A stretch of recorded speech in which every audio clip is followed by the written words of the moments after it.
Bonjour à tous et bienvenue pour ce nouvel épisode consacré aujourd'hui au passé de Portet-sur-Garonne.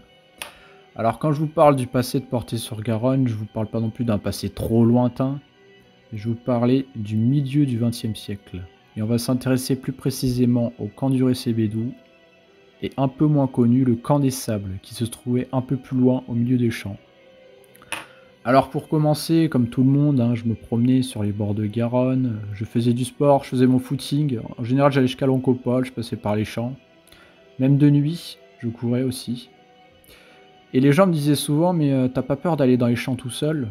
T'as pas peur de te faire attaquer par un animal, de faire une mauvaise rencontre ou quoi que ce soit? Je leur disais, je croise jamais personne, je croise jamais d'animaux, y a rien à craindre. J'avais l'impression d'être tout seul. Mais depuis, mon avis a beaucoup évolué, a beaucoup changé. J'ai avancé dans la vie. Parce que je vous parlais de ça, c'était il y a une décennie. Et maintenant, je peux vous affirmer une chose, c'est que peu importe où vous vous trouvez dans les champs de Portet-sur-Garonne, il y aura toujours quelque chose, quelqu'un, un animal, pour vous observer sans que vous ne vous en rendiez compte. Et oui, je vais vous montrer des exemples en direct. Alors ça, c'était la nuit. Quelque chose a attiré mon attention. Avec la lumière, j'ai pu voir deux yeux en train de m'observer dans les champs de Portet. Et je me serais pas tourné, je l'aurais même pas vu. Je me serais dit, je suis tout seul. Là, c'est un écureuil qui m'observait du dessus. Bon, il y a des écureuils, il y a aussi des rapaces qui nous observent du ciel. Et là, un cas un peu plus particulier, regardez bien. J'étais sur un tronc d'arbre, au-dessus de la Garonne, et c'était un silure qui était en bas et qui pouvait me voir alors que moi je ne le voyais même pas. Donc là je vous ai donné des exemples parce que quand vous vous promenez dans les champs tranquillement, vous dites pas qu'il y a un animal près de vous forcément parce que eux ils vous sentent, ils vous voient mais vous ne les voyez pas. En ce qui concerne l'histoire des lieux, c'est exactement la même chose. L'histoire est de partout autour de vous, elle est imprégnée dans les sols, dans les murs, dans le bois, dans la pierre. Et on est incapable de la voir. Il faut passer des dizaines, des centaines de fois pour apprécier chaque petit détail et se dire « Ah, il y avait ça avant, mais je m'en étais jamais rendu compte. » À l'époque, quand je faisais mon footing, les anciens m'avaient parlé des sables. Ils me disaient « C'est quoi les sables ?» Ils m'ont dit « Tu vas courir dans les sables. » Les sables, c'était les champs de Portet. Ils m'avaient parlé d'un camp qu'il y avait dans les sables. Alors moi, je me disais « C'est sûrement le camp du Récébédou. » Il me parle de ça. Et en fait, non, pas du tout. C'est exactement à l'endroit où je pensais qu'il n'y avait jamais rien eu dans les champs, à part une habitation qui a actuellement, qui est visible, et un espèce de château d'eau. Je sais pas si c'est un château d'eau, mais ça y ressemble en tout cas. Et c'est exactement à cet endroit-là qu'à l'époque, il y avait une concentration de vie, on pourrait même parler d'une petite ville, comparable au camp du Récébédou, au milieu des champs de Portet-sur-Garonne. Ce qui est quand même incroyable. Je passais ici la nuit en courant et je me disais, il peut rien avoir ici. Et pourtant, il y a eu des dizaines, des centaines de vies qui sont passées par là. C'est incroyable. Enfin, quand je dis petite ville, j'exagère un peu, on peut plutôt parler de petit village. Mais comme le montre ce document qui est un rapport datant de 1945, le nombre de personnes qui vivaient à cet endroit, enfin qui revenaient pour la nuit, pour les travailleurs qui travaillaient à Toulouse dans la journée, s'élevait à plus de 1000 personnes. Donc il y a 1092 personnes, parmi elles il y avait 500 donc, qui travaillaient à Toulouse, 200 qui étaient disponibles pour les commandos agricoles, donc je pense que c'était aux alentours, 135 donc qui faisaient le service du camp, et environ 100 malades et une centaine de Yougoslaves qui attendent leur rapatriement. Donc ce rapport datant de 1945 montre bien qu'il y avait encore des activités à l'époque, en fin de guerre, et que le rôle de ce camp, le rôle du camp des Sables précisément, à cette époque c'était d'accueillir les prisonniers de guerre. Ils allaient faire le tri pour savoir qui était sympathisant allemand ou pas, donc qui allait rester emprisonné ou qui pouvait être libéré, donc et vivre en France et s'intégrer en travaillant. Et qu'est-ce que nous apprend d'autre ce document? Nous avons visité baraque d'infirmiers, italien. Bon, il y avait un peu toutes les nationalités hein, de réfugiés aussi qui étaient là. Par rapport... Alors, c'est vachement intéressant ce document parce qu'il nous dit aussi un peu la vie. Occupation et loisirs, le camp des sables a reçu plusieurs instruments de musique et un théâtre qui donne représentation dans le camp, le commandement, nanana, nanana. Donc on a un peu tout. On a autrichien, roumain, 300 Italiens qui voulaient travailler en France, vous avez déjà libéré, donc voilà, la Croix-Rouge américaine du coup qui leur envoie des à manger. Ensuite, donc déjà, où était ce camp? Donc là, je vous emmène à Portée. Ah, donc là, on est à Portée. On va se rapprocher de Clairfond. Voilà, donc là, vous avez Clairfond. Donc à l'époque, bah, d'ailleurs, là, ici, il y a le camp du RCB-Doux. Donc là, c'est le RCB-Doux actuellement. Voilà, on va bien le centrer. Et à l'époque, c'était ça. Voilà. Et à l'époque, du coup, il n'y avait pas Clairfond de l'autre côté de la route d'Espagne. Non, il n'y avait pas encore Clairfond, il y avait un champ à la place. Par contre, ici, il y avait le camp des sables. Bon, là, il commençait à être détruit. Je pense qu'on était vers début 50, presque milieu 50, je pense qu'il a commencé à être... Voilà, donc là, maintenant, il ne reste plus qu'une habitation et château d'eau. Et si je dézoome et qu'on va au-dessus, il y a le camp de Clairfond. Donc là il y a une forêt, voilà, il y a le château de Clairfond juste à côté. À l'époque je crois que le camp de Clairfond était juste là. Donc on va voir tout ça un peu plus en détail.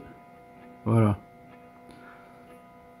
Donc le camp des sables il ressemblait à ça. Donc accueillant jusqu'à plus de 1000 personnes. Au milieu des champs. Bah, je me demande si c'est pas le château d'eau actuel, ça, qui irait rester, je sais pas du tout. Je vais pas du tout dire. Voilà. Et pour se représenter un peu, là, à l'époque, il n'y avait pas, parce qu'on était à combien là? C'était une photo datant de 1950. Bon, on était quand même un peu après la guerre. Et là, ici où il y a la souris, c'est là où il y avait Veolia. Voilà. Et à l'époque, il y avait une propriété juste ici. Derrière, c'est là où il y avait une barrière, je crois. Maintenant, il y a la barrière de Veolia. Empêcher les voitures d'y accéder. Voilà. Et du coup, si on dézoome... Alors, j'ai une autre photo qui est intéressante aussi. Voilà, là en plus on voit... Alors ça date... Cette photo date de 1946, donc juste après la guerre. Donc on peut voir le centre de Portée. Voilà. On peut voir le camp des sables du coup au nord. Ah, vous remarquerez que c'était grand quand même. Et le camp du RCB-Doux. Donc pour mieux comprendre l'émergence de ces camps et notamment du RCB-Doux, nous allons remonter en 1560 où la propriété appartenait à un certain Jean Gilbert. Il était appelé par la population la ferme du receveur. En Occident, ça a donné Bordeaux del RCB-Doux et c'est pour ça qu'on a gardé le nom RCB-Doux. En 1791, elle est acquise par l'aubergiste toulousain Daumont qui rénove les bâtisses de la métairie qui deviendront le château de Clairfond. Donc là, on était sur les cartes de Cassini au XVIIIe siècle. Maintenant, et le RCB-Doux était déjà mentionné, regardez ici. Maintenant, on va avancer un peu dans le temps, 1820. On peut constater en fait que exactement, voilà, ici, le château de Clairfond apparaissait déjà. Voilà. Ah, c'est déjà sur la carte. Donc maintenant qu'on a su d'où venait ce nom RCB-Doux, on va avancer un peu dans le temps pour arriver à la période du milieu XXe siècle. Alors qu'est-ce qui s'est passé? À la fin des années 30, il y avait une menace de conflit entre la France et l'Allemagne. Du coup, la France commençait à se préparer, avait besoin d'armement. La Poudrerie nationale de Toulouse, PNT, en 1939, ouvre de nouvelles cités ouvrières. Donc, ce qui donna le RCB-Doux, le camp du RCB-Doux de Clairfond ainsi que celui des sables. C'est à partir de 1940, avec l'émergence de la guerre, que les camps commencent à accueillir des réfugiés qui venaient du nord de la France et des pays à proximité. Donc ce qu'on appelait des GTE, des groupes de travailleurs étrangers, et donc ils devaient sûrement travailler à proximité des camps, et qui devaient rentrer la nuit. Dès 1941, le camp du Récébédou devient un camp hôpital. Contrairement à avant, il n'accueille plus des réfugiés travailleurs, mais des réfugiés en demande de soins hospitaliers qui sont parfois dans des cas assez graves, contrairement au camp de Clairefonds qui lui continue à accueillir des GTE. Alors du coup, parmi ces réfugiés, il y a 739 internés, dont la moitié ont plus de 60 ans et sont atteints d'affections graves. Et d'ailleurs, pendant l'hiver entre 1941 et 1942, il y en a 314 qui vont perdre la vie à cause des conditions qui au début étaient faites du coup pour les soigner, mais il n'y a pas assez de matériel, il fait froid et au final il y a beaucoup de personnes qui vont perdre la vie. Et l'été qui arrive juste après, il y en a 349 qui vont être déportés à Auschwitz, qui vont aussi perdre la vie, donc ce fut une année assez sombre. Et après tout ça, à la libération, les républicains espagnols rescapés de Mauthausen, je crois que c'est comme ça que ça se prononce, donc qui sont dans l'impossibilité de revenir dans leur pays, investissent une douzaine de bâtiments du camp et on appellera ça la Villa Don Quichotte. Depuis cette époque, le quartier du Récébédou n'a cessé de se développer avec l'apparition de nouvelles propriétés et résidences qui bénéficient de la proximité avec le centre commercial Grande Portée ouvert en 72, mais aussi avec le centre-ville de Toulouse. D'ailleurs, le quartier est très bien desservi. Quant aux bâtiments qui étaient présents à l'époque des camps, ils ont progressivement été détruits. Il en reste un qui est devenu le musée de la mémoire de Portée-sur-Garonne. Concernant le camp de Clairefonds, ou l'ancienne caserne comme l'appelaient les anciens, les bâtiments ont été partiellement détruits. Il reste tout de même l'ancien garage et l'ancienne écurie qui sont toujours debout, mais il y a pas mal de ruines qui jonchent le sol, et la nature a repris ses droits.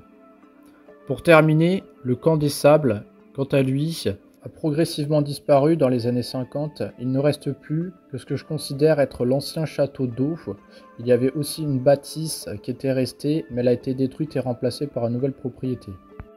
Dans cette vidéo, nous avons pu voir à quel point une période passée a un impact sur le monde d'aujourd'hui, notamment sur la ville de Portée-sur-Garonne, en laissant des traces, des vestiges qui ne sont pas forcément visibles au premier coup d'œil, mais qui sont bien là, autour de nous, et qui font partie de l'ADN de notre territoire. Portée-sur-Garonne a une place stratégique juste avant Toulouse, elle se situe au port de Toulouse. Je pense qu'elle a un passé riche et que nous avons encore beaucoup de choses à découvrir. En attendant, j'espère que la vidéo vous a plu, que vous avez appris des choses. Je vous remercie et je vous dis à bientôt pour une nouvelle vidéo. Allez, salut!